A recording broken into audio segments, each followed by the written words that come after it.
Hello students, मैं भारती सिंह आज आपको सेट्स चैप्टर पढ़ाऊंगी जो कि 11th क्लास का फर्स्ट चैप्टर है। ये चैप्टर बहुत ही इंटरेस्टिंग और इम्पॉर्टेंट है। मैं NCERT बुक फॉलो करूंगी। तो चलिए स्टार्ट करते हैं सेट की डेफिनेशन के साथ। A set is a well defined collection of objects, और आप कह सकते हो एलिमेंट्स और मेंबर्स। यहाँ पे वेल डिफाइंड कलेक्शन का मीनिंग है कि जो कलेक्शन है वो प्रॉपर डिफाइंड हो, पर्सन टू पर्सन वेरी ना करते हो। For example, collection of odd natural numbers less than 10, that is 1, 3, 5, 7, 9। यहाँ पे ये जो नंबर्स हैं हमारे वो लेस देन 10 है, ओड नेचुरल नंबर्स हैं, ये पर्सन टू पर्सन वेरी नहीं करेंगे, सभी के लिए सेम आंसर रहेगा। तो ये कलेक्शन जो है हमारी सेट फॉर्म करेगी। यहाँ पे 1, 3, 5, 7, 9 जो हैं ये हमारे एलिमेंट्स ऑफ द सेट्स हैं, और ऑब्जेक्ट्स ऑफ द सेट्स और मेंबर्स ऑफ द सेट्स, कुछ भी कह लीजिए, आप पे डिपेंड है। Second example, collection of vowels in English alphabet, that is A, E, I, O, U। हमें पता है इंग्लिश अल्फ़ाबेट में 5 वोवल्स होते हैं, ये सभी पर्सन के लिए सेम है, आंसर वेरी नहीं करेगा। तो ये जो कलेक्शन है वोवल्स की वो हमारी सेट फॉर्म करेगी। Third example, collection of letters of the word pen. Pen की जो स्पेलिंग है वो सभी के लिए सेम है, PEN। इसमें जो लेटर्स हैं वो कौन कौन से हैं, PEN, 3 लेटर्स हैं। तो ये जो कलेक्शन है वो हमारी सेट फॉर्म करेगी। आप वोवल्स की जगह कॉन्सोनेंट्स भी लिख सकते हो। इसमें हमारे 21 एलिमेंट्स लिखने पड़ेंगे आपको। अनदर एग्जाम्पल, जो हम लेते हैं जो कलेक्शन हमारे सेट फॉर्म नहीं करती, उन कलेक्शंस की भी बात कर लेते हैं। First example, collection of best cricket players in the world. यहाँ पे बेस्ट क्रिकेट प्लेयर की बात हो रही है, ये पर्सन टू पर्सन वेरी करेगा, किसी के लिए कोई बेस्ट क्रिकेट प्लेयर है, किसी के लिए कोई है। तो यहाँ पे जो कलेक्शन है वो वेरी कर रही है, इसलिए ये कलेक्शन जो है वो सेट फॉर्म नहीं करेगी। Collection of most dangerous animals, यहाँ पे जो कलेक्शन है वो फिर से पर्सन टू पर्सन वेरी कर रही है। मोस्ट डेंजरस एनिमल की बात हो रही है, वो पर्सन टू पर्सन वेरी होता है, किसी के लिए कोई डेंजरस है एनिमल, किसी के लिए कोई है। तो यहाँ पे ये जो कलेक्शन है वो सेट फॉर्म नहीं करेगी। एक और एग्जांपल लेते हैं, collection of most talented writers of India. Most talented writers की बात हो रही है, ये भी हर पर्सन टू पर्सन पे डिपेंड है, किसी के लिए कोई राइटर बेस्ट है, किसी के लिए कोई है। तो यहाँ पे कलेक्शन जो है वो वेरी कर रही है, इसलिए ये कलेक्शन जो है वो सेट फॉर्म नहीं करेगी। तो यहाँ तक समझ में आ गया होगा। अब हम सेट की रिप्रेजेंटेशन की बात कर लेते हैं। यहाँ पे हमारी 2 चीज़ें हमें नोट डाउन रखनी है। पहली है कि हम सेट को हमेशा कैपिटल लेटर से ही डिनोट करेंगे। सेट का हम हमेशा नाम देंगे वो हम किससे देंगे, कैपिटल लेटर से। A ले लो, B ले लो, C ले लो, X, Y, Z, जो भी आपकी मर्ज़ी है, लेकिन हमेशा कैपिटल लेटर्स का ही यूज़ करेंगे सेट को रिप्रेजेंट करने में, उसका नाम देने में। अब एलिमेंट्स जो होंगे सेट के वो हमेशा स्मॉल लेटर से डिनोट किए जाएंगे, ठीक है। तो हमने एक एग्जांपल देखा था पीछे, collection of vowels in English alphabet, जो कि हमें पता है 5 है। अब हम इस कलेक्शन जो है, ये कलेक्शन जो है हमारी सेट फॉर्म करती है, तो सेट फॉर्म करती है तो उस सेट का हम नाम भी दे सकते हैं। तो उस सेट को हमने V नाम दे दिया है, कैपिटल V, ठीक है। अब हम ध्यान से देखें तो ये E जो है इस सेट का एलिमेंट है। इस चीज़ को हम लैंग्वेज में क्या कहेंगे, E बिलोंग्स टू V। ये जो हमने लैंग्वेज में बोला है उसको हम मैथमेटिक्स के फॉर्म में लिखेंगे, E बिलोंग्स टू V। ये जो सिंबल है वो एप्सिलॉन है, जो कि ग्रीक सिंबल है, इसका यूज़ करेंगे, ठीक है। इसका मतलब है कि E जो है इस V सेट का एलिमेंट है। इस चीज़ को, इतना बड़ी चीज़ को हमने छोटे से फॉर्म में लिख दिया है, E बिलोंग्स टू। अब हम देख रहे हैं कि यहाँ पे B जो है इस सेट का एलिमेंट नहीं है, तो हम क्या कहेंगे, B does not belong to V। तो B does not belong to V means absent symbol पे हम स्लैश लगा देंगे। इसका मतलब है कि B जो है इस V सेट का एलिमेंट नहीं है, ठीक है। इतना समझ में आ गया होगा।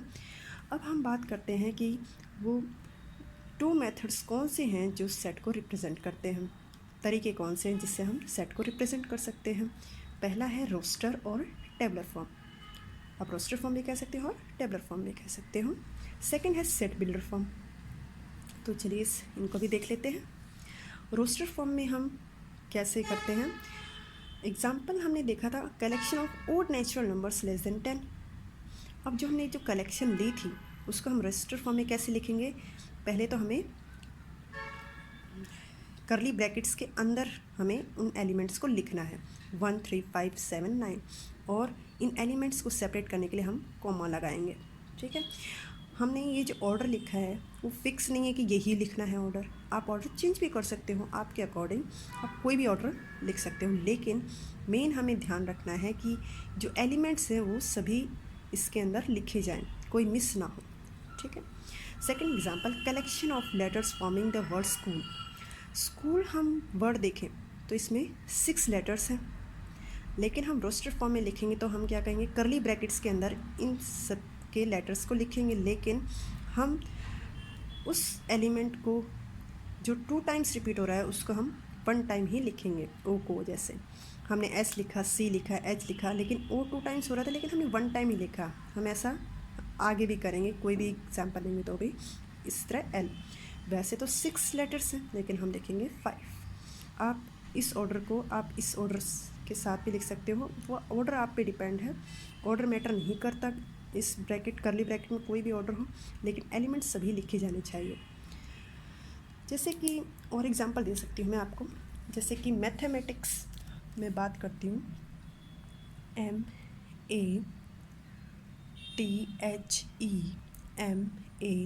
MATHEMATICS। ये जो मैथमेटिक्स वर्ड है इसमें हमारे देखे काउंट करें तो 11 लेटर्स है, जिसमें M जो है वो 2 टाइम्स रिपीट हो रहा है, A भी 2 टाइम्स हो रहा है, T भी 2 टाइम्स हो रहा है। लेकिन जब हम इसको रोस्टर फॉर्म में लिखेंगे तो हम क्या करेंगे, करली ब्रैकेट्स के अंदर उन एलिमेंट्स को लिखेंगे, लेकिन वो एलिमेंट्स हम नहीं लिखेंगे जो रिपीट हो रहे हैं। जो रिपीट नहीं हो रहे हैं उन्हीं को ही लिखेंगे। ठीक है, तो हमने देखा टोटल पहले 11 लेटर्स थे, लेकिन हमारे जो रिपीट हो रहे हैं उनको ना लिखते हुए हमारे ये 8 लेटर्स लिखे जाएंगे रोस्टर फॉर्म में।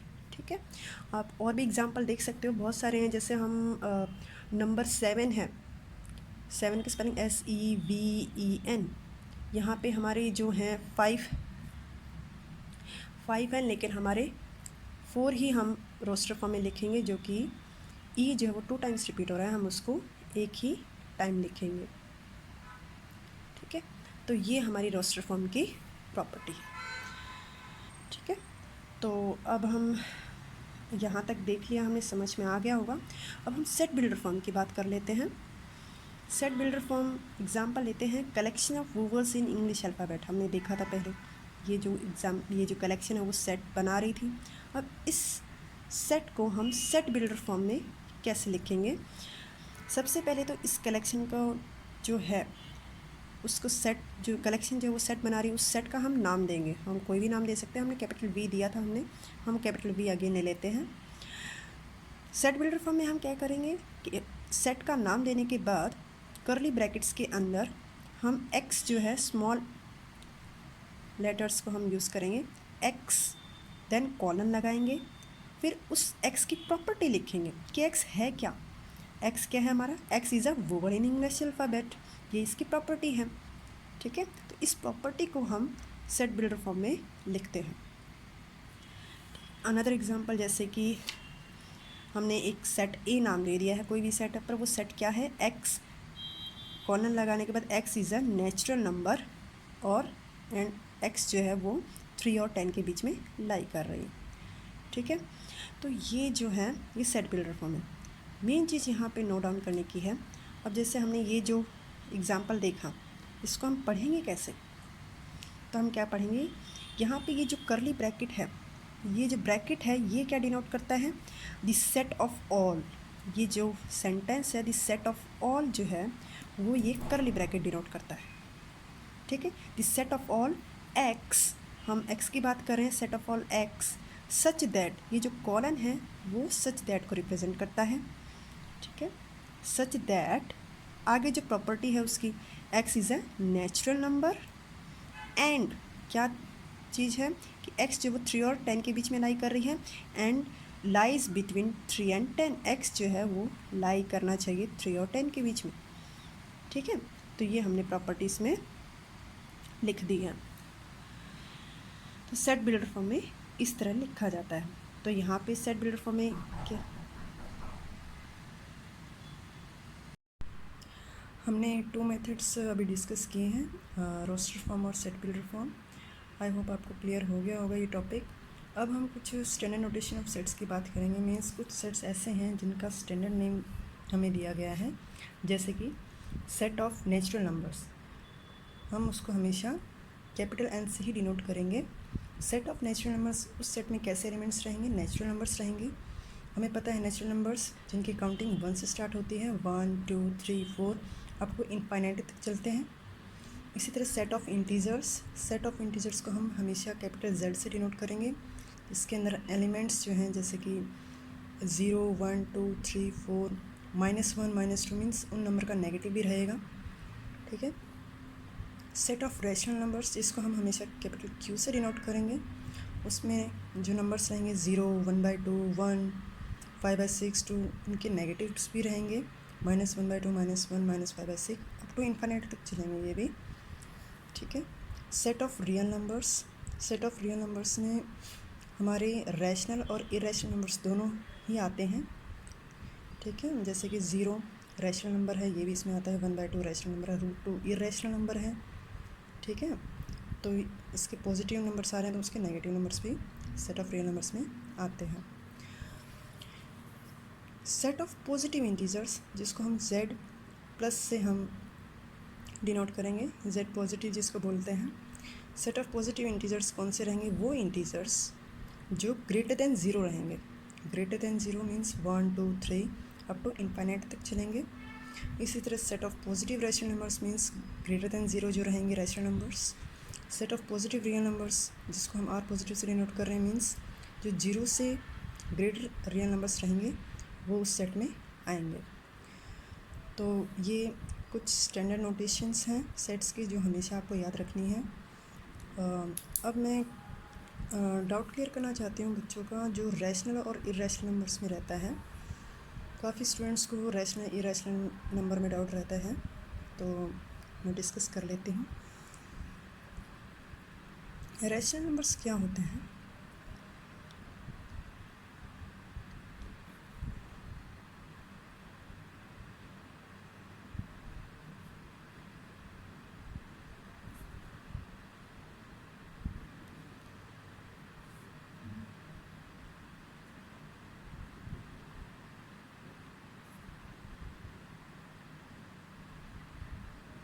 ये डिफरेंस हमें पता होना बहुत ज़रूरी है। रैशनल नंबर्स वो होते हैं जो p/q की फॉर्म में लिख सकते हैं, जहाँ पे कंडीशन क्या होती है कि q जो है वो नॉन ज़ीरो होना चाहिए, और क्या कंडीशन होती है कि p और q जो है आर इंटीजर्स हों। ये आप पढ़ चुके हैं 10th क्लास में। ठीक है, हमेशा ही याद रखना है कि रैशनल नंबर क्या होता है जो p/q की फॉर्म में हम लिख सकते हैं, और q नॉन ज़ीरो रहना चाहिए। p q जो है वो इंटीजर्स होंगे, p और q इंटीजर्स होंगे, मीन्स उनकी वैल्यू 0 1 2 3 -1 -2 -3 कुछ भी हो सकती है। और एक और कंडीशन है q नॉन ज़ीरो ही होना चाहिए। इरेशनल नंबर्स जिसको हम p/q की फॉर्म में नहीं लिख सकते। ठीक है, अब जैसे कि आप कहेंगे कि 0 को हम रैशनल नंबर क्यों कहते हैं? 0 को हम रैशनल नंबर इसलिए कहते हैं क्योंकि हम इसे p/q की फॉर्म में लिख सकते हैं। कैसे लिख पा रहे हैं? p/q की फॉर्म में इसलिए लिख पा रहे हैं क्योंकि p की वैल्यू तो 0 लेंगे, q की वैल्यू हम 1 लेंगे। ठीक है, कोई भी सिंपल नंबर लिखा होता है जैसे कि 6 है, तो इसका मतलब क्या है, इसके नीचे 1 है, तो ये भी p/q की फॉर्म में है। ठीक है, तो ये भी रैशनल नंबर है। इसी तरह 0 भी एक रैशनल नंबर इसीलिए है क्योंकि इसको p/q की फॉर्म में हम लिख पा रहे हैं। ठीक है, तो ये तो हमारी डेफिनेशन हो गई p/q की फॉर्म में। और आपने डेफिनेशंस पढ़ी थी डेसिमल एक्सपेंशन की फॉर्म में, और इसमें डेसिमल एक्सपेंशन की फॉर्म में क्या था, a number whose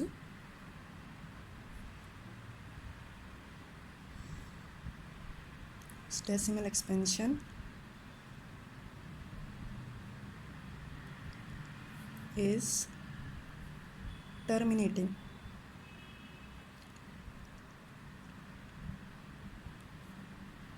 or non terminating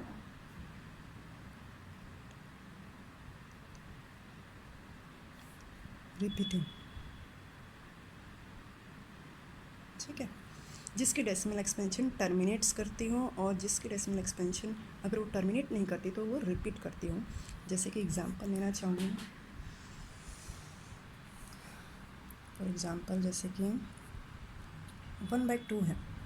जब आप इसको 2 से आप 1 को 2 से डिवाइड कराओगे तो आप देखोगे कि 0.5 आंसर आएगा, मीन्स रिमाइंडर 0 आ जाता है और क्वोशिएंट जो आता है वो आपका 0.5 रहता है। मीन्स ये आफ्टर डेसिमल ये एक्सपेंशन जो है वो टर्मिनेट कर गई, इसलिए ये आपका रैशनल नंबर है। सेकंड जैसे कि 1/3 ले लीजिए आप। 1/3 को जब आप 1 को 3 से डिवाइड कराओगे तो उसकी जो एक्सपेंशन रहेगी वो 0.333 अप टू इन्फाइनाइट तक चलेगी। मीन्स जिसका रिमाइंडर 0 नहीं आ रहा लेकिन क्वोशिएंट में 3 बार बार रिपीट हो रहा है। नॉन टर्मिनेटिंग है, मतलब टर्मिनेट नहीं कर रही लेकिन रिपीटिंग है। नंबर जो है वो कुछ नंबर्स जो हैं वो रिपीट करते हैं, ठीक है। यहाँ पे तो ओनली 3 ही है तो वो रिपीट कर रहा है। आप इस 1/3 को 0.333 अप टू इन्फाइनाइट तक करके, या फिर आप कह सकते हो 0.3 बार। बार का मतलब क्या है, वो नंबर बार बार रिपीट हो रहा है, ठीक है। तो ये आपके रैशनल नंबर्स हैं। ये रैशनल नंबर्स में क्या कहेंगे आप, a number whose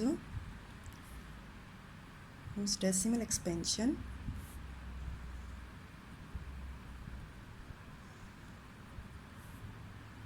is neither terminating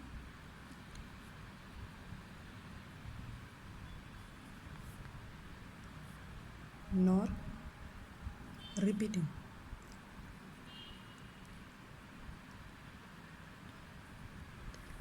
जो डेसिमल एक्सपेंशन ना ही टर्मिनेट करती हो ना ही रिपीट करती हो। जैसे कि पाई आप पढ़ चुके हो, वैल्यू पाई की वैल्यू क्या होती है 3.14159 अप टू इनफाइनाइट तक चल रही है। मीन्स ये नंबर बढ़ता ही जा रहा है, कहीं भी जाके टर्मिनेट नहीं हो रहा और रिपीट भी नहीं हो रहा है। हमेशा हर बार पॉइंट के बाद हर बार कोई ना कोई नया नंबर आ रहा है, ठीक है। ये टर्मिनेट भी नहीं कर रहा है, इसलिए ये जो है इर्रेशनल नंबर है। इसी तरह जैसे कि 0.1201201200 अप टू इनफाइनाइट तक चल, ये भी इरेशनल नंबर है क्योंकि आपका क्या हो रहा है 120 एक सिंगल ज़ीरो है फिर डबल ज़ीरो है। मीन्स ये नंबर रिपीट नहीं हो रहा है, कुछ ना कुछ नया नंबर ही बन रहा है 8 पॉइंट के बाद, ठीक है। तो ये आपका इरेशनल नंबर है। इसी तरह आप जो नंबर स्क्वायर रूट करते हैं वो परफेक्ट स्क्वायर ना बनाए। जैसे स्क्वायर रूट ऑफ 4 है, स्क्वायर रूट ऑफ 4 क्या होता है 2 होता है, जो कि रैशनल नंबर है। अब स्क्वायर रूट ऑफ 2 है, क्या आप स्क्वायर रूट निकाल सकते हो, इसका नहीं निकाल सकते, इसलिए ये इरेशनल नंबर है। स्क्वायर रूट ऑफ 3 जो है वो भी इरेशनल नंबर है। स्क्वायर रूट ऑफ 5 जो है वो भी इरेशनल नंबर है। Square root of 6 irrational, square root of 7 irrational. Means वो नंबर्स जिनका आप स्क्वायर रूट निकाल ही नहीं सकते वो इरेशनल नंबर्स में काउंट होते हैं, ठीक है। तो आई होप ये क्लियर हो गया होगा आपको टॉपिक।